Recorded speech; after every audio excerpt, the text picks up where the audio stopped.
மக்கள் வணக்கம். நாம் தமிழர் கட்சியின் மாநில நிர்வாகிகள் குழு சென்னையில் நடைபெற்றது. அதன் பிறகு செய்தியாளர்களிடம் பேசிய ஒருங்கிணைப்பாளர் சீமான் அவர்கள், அரசியலை வியாபாரம் ஆக்கக்கூடாது, கொள்கையற்ற அரசியல் கொலைத்தனம், ஓட்டுக்கு பணம் கொடுப்பவர் பாவி, பணத்தை வாங்கி கொண்டு ஓட்டு போடுபவர் தேச துரோகி என்று சொல்லியிருக்கிறார். இதையேத்தான் முத்துலாமிக தேவர் அவர்களும் வலியுறுத்தியதாக அவர் சொல்லுகிறார்.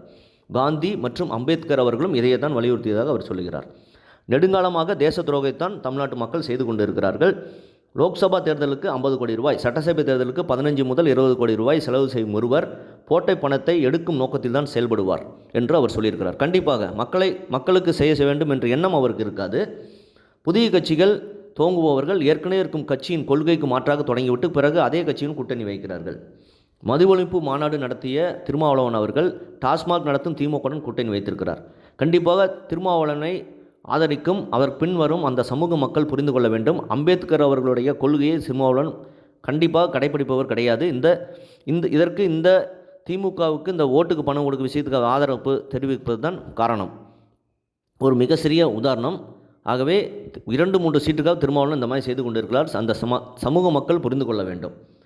நாங்கள் கூட்டணிக்காக நாம் தமிழர் கட்சி எப்பொழுதுமே காத்திருப்பதில்லை. விஜயகாந்த் அவர்கள் 10.5% ஓட்டு வைத்திருந்தார். பிறகு கூட்டணி வைத்தால் தேமுதிக கட்சி இப்பொழுது எப்படி இருக்கிறது என்று மக்களுக்கு தெரியும் என்று அவர் சொல்லியிருக்கிறார். ஆகவே எக்காரணத்து கொண்டும் நாம் தமிழர் கட்சி 234 தொகுதியும் தனித்துதான் போட்டியிடும் என்று சீமான் அவர்கள் தெளிவாக சொல்லியிருக்கிறார். ஒரு தேசியவாதியாக பாஜக ஆதரவாளராக சீமானை இந்த விஷயத்தில் பாராட்டலாம். ஏனென்றால் கொள்கை முரண்பாடு இருந்தாலும் கூட சீமான் அவர்கள் கட்சி தொடங்கியது முதல் தனித்து தான் களம் கண்டிருக்கிறார்.